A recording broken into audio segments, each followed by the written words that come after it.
Imagine being 19 years old. You dropped out of college, and you somehow managed to convince some of those powerful people in the world that you're about to completely change healthcare. It's crazy. It's Elizabeth Holmes and Theranos. Yeah. And that's what we're diving into today, trying to figure out if she was really a visionary or just a con artist. It's fascinating, Holmes really tapped into that Silicon Valley obsession with disruption. Well, yeah. The early 2000s, it was all about bold ideas, growing fast, sometimes forgetting to check if things were actually, real. Yeah. And then you have this young, super charismatic Stanford dropout, promising to shake up a huge industry, healthcare. It was just the perfect recipe for investors to believe. She wasn't just pitching any idea, though. I mean, she claimed she invented this technology that could run like hundreds of blood tests. Oh, yeah. Just from a finger prick. Yeah. A tiny little drop of blood. Right. And it's not like she was just all talk. She actually got people like Henry Kissinger, former Secretary of State, William Perry, former Secretary of Defense, on her board. That's a huge part of this. Surrounding yourself with those big names, it just makes you seem more credible, more legit. Sure. Investors are going to think, well, if these guys are involved, it must be the real deal. But as we'll see, that's not always how it works. I mean, think about it. Would you really question someone if they had that kind of backing? Right. It's interesting you say that. One of the sources we've got is this legal analysis. It dives into how people get persuaded. Okay. It talks about how we tend to think authority figures are experts. Oh, yeah. Even when it's about stuff they don't really know about. Yeah. Just because you're a political genius or a military strategist doesn't mean you know about blood testing technology. Exactly. You got to think critically. Yeah. It's not about ignoring experts altogether, but you have to understand their expertise has limits. Okay, so let's go back to the beginning. Holmes drops out of Stanford at 19, starts Theranos. Based on this idea of revolutionizing blood testing, did the science actually back her up? That's where things get tricky. So traditional blood tests, they need vials of blood. Right. Takes time. Uncomfortable for the patient. Yeah. Expensive. Yeah. Holmes claimed Theranos' tech, this device called the Edison, could do all those tests with just a finger prick. Revolutionary, sure. But also incredibly hard to actually do. The science behind that, miniaturizing blood tests to that level, it's super complex. Lots of experts were skeptical from the start. So red flags right from the beginning. Yeah. But this idea of disrupting a huge industry, billions of dollars. Plus Holmes, she was really good at selling her vision. Oh, yeah. I guess those doubts got pushed aside, at least at first. That's the power of a good story, right? And Holmes was a master storyteller. She even modeled herself after Steve Jobs. Oh, wow. Black turtlenecks, the whole thing.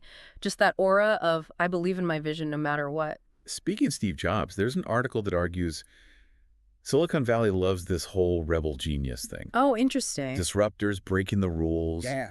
Going against what everyone else thinks. Yeah. Changing the world. Holmes fit that image perfectly. Oh, totally. And that image can be really persuasive. It makes us want to believe in innovation and progress. We kind of overlook problems or things that don't quite add up because we want to believe in that lone genius who can change everything. But with Theranos, that whole myth started to crumble. Whistleblowers started talking. Right. One of the most interesting stories comes from the former lab director, Adam Rosendorf. Yeah. He was drawn to Theranos, wanted to make healthcare more accessible. Who wouldn't? Right. But he quickly got disillusioned. He started seeing problems with the Edison. Oh, yeah. The tests weren't accurate. And when he raised these concerns, they just tried to cover it up. This is where that line between visionary and con artist gets blurry, right?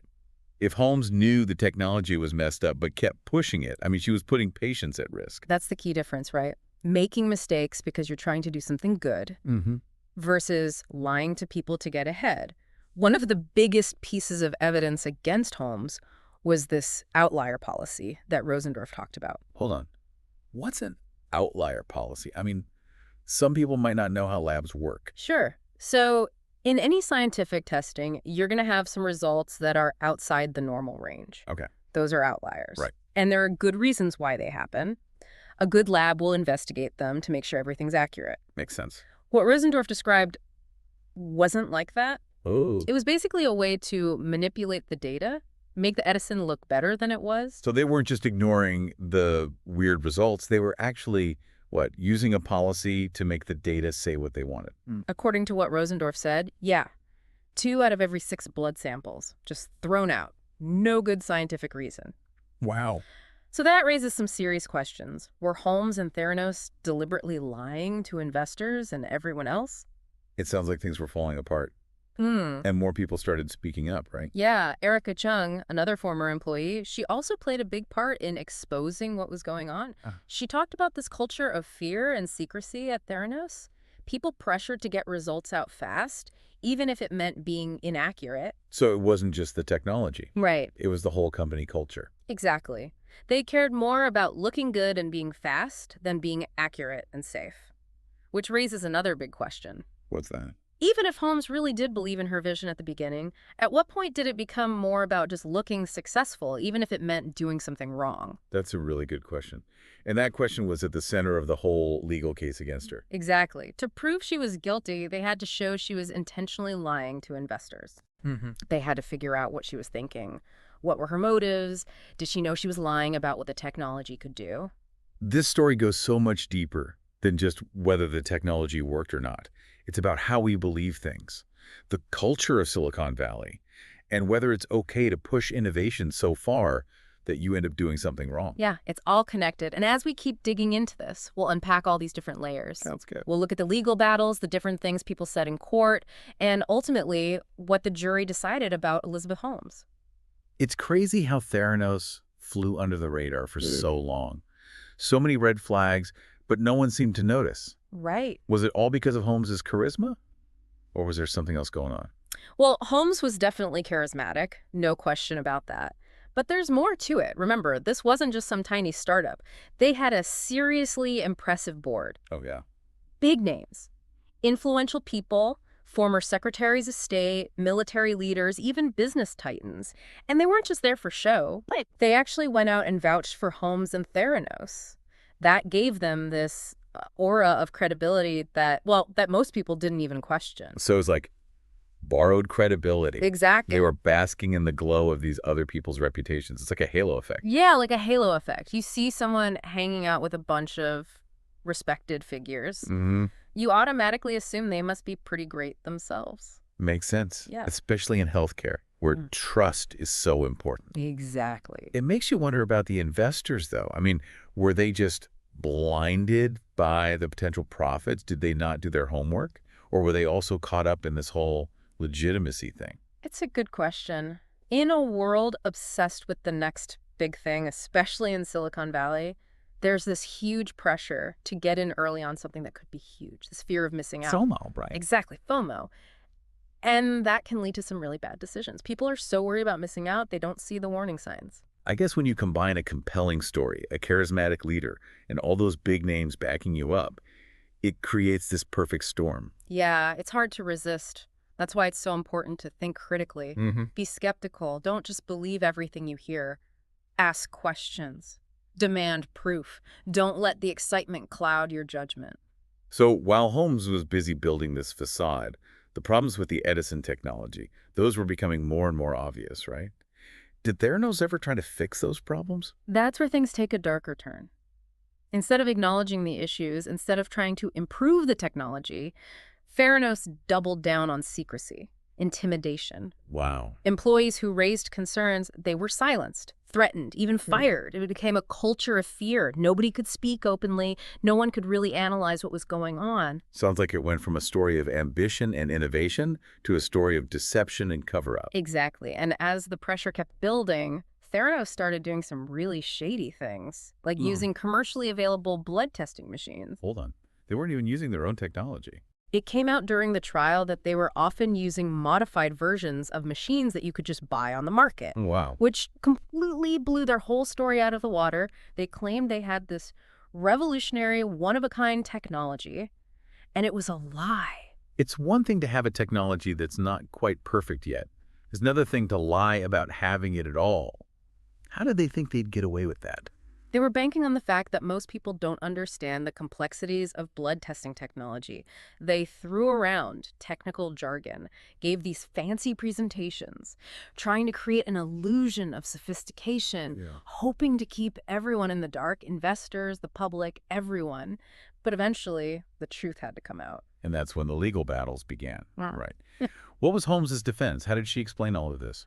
Her legal team basically tried to say she was just a well-intentioned entrepreneur who made some mistakes. Okay. Not a criminal. They argued she really believed in her vision. She was just too ambitious, too driven to admit the technology wasn't working as promised. So it was a failure is not a crime defense. Right. But did they have any evidence to back that up?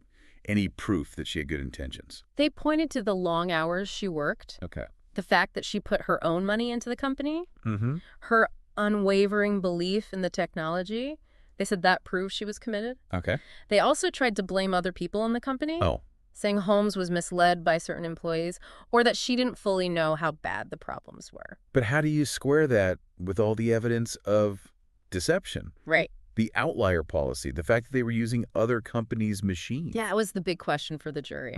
Were Holmes's actions the result of naive ambition? Okay. Or was it deliberate deceit? Was she a visionary who tripped up? Or was she a con artist who intentionally defrauded investors and put patients in danger? And that brings us to the trial itself. What were some of the key moments? What kind of arguments and testimonies did the jury hear? The trial was a huge media event. I bet. Lots of dramatic testimony. Former employees, investors, experts. The prosecution presented a ton of evidence. Emails, internal documents, witness accounts. It all painted a picture of a company built on deception. Yeah. And a CEO who was right in the middle of it, covering it all up. Did Holmes testify? She did. Wow. It was a big moment. Everyone was waiting to hear what she'd say. I can imagine.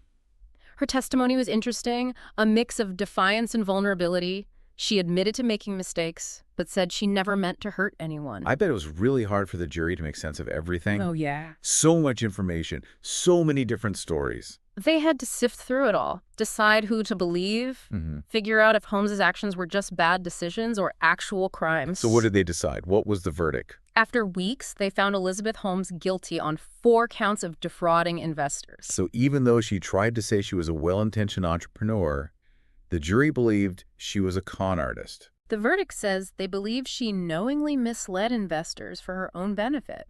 But it's worth noting she was acquitted on some other charges. Oh, okay. And the jury couldn't agree on 3 counts related to defrauding patients. Interesting. So they didn't completely agree on everything. What does that tell us? It shows how complicated this case was. They agreed she was guilty of defrauding investors. But there wasn't as much certainty about whether she intentionally put patients at risk. It's hard to separate intent from outcome, even when there's clear evidence of deception. So even with a guilty verdict, there are still some unanswered questions. Oh, definitely. The Theranos story reminds us that the line between visionary and con artist can be blurry. Yeah. It's a story that makes us think about the power of charisma, the dangers of ambition, and the importance of ethics, especially when it comes to innovation. It's a good reminder that innovation for its own sake isn't enough. You have to weigh the potential benefits against the potential risks. And ethics should always be a guiding principle. Absolutely. And as we move into the last part of our deep dive, we'll talk about what happened after the trial, what it means for the healthcare industry, and the lessons we can all learn from the rise and fall of Elizabeth Holmes and Theranos. So we've spent this whole episode talking about Elizabeth Holmes and Theranos. Ambition, deception, this whole idea of disruptive innovation. But now that it's all over, what are the takeaways? What can we learn from all of this? I think one of the biggest lessons here is you really have to think critically, especially when someone's making big promises, like promising to revolutionize a whole industry. Holmes was charismatic, and she had this whole vision of changing healthcare. But if people had looked a little closer, they would have seen the problems. You mentioned this earlier, but for our listeners who are thinking, well, I'm not investing millions of dollars, so this doesn't apply to me. How can we get better at thinking critically, so we don't fall for these kinds of traps? Well, it starts with understanding how people get persuaded. Con artists, they use our own brains against us. What do you mean?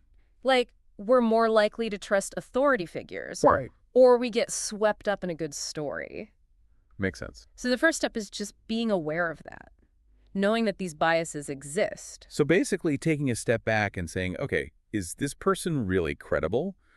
Or am I just falling for their charm or their fancy titles? Exactly. And don't just take things at face value.